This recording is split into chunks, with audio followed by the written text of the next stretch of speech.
কিছু মুখ এমন কেন? আজকে আমাদের কি দিন বলতো? আজকে আবার কি দিন? কি দিন মানে? তোমার মনে নেই? আজকে না কারো জন্মদিন, না কারো হাঙ্গা, না না এমন তো কোনো দিন না আজকে যে মনে রাখার মতো।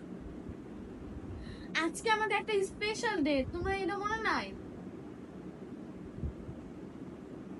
না,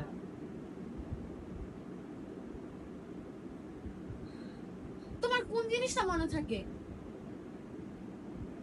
আমার তো সবই মনে থাকে। আর তোমার জন্মদিন, আমাদের অ্যানিভার্সারি সবই তো মনে আছে। তো আজকে তো এমন কোনো দিন না যেটা আমার মনে মনে থাকার কথা। আরে ভাই, মনে করো আজকে আমাদের একটা স্পেশাল ডে।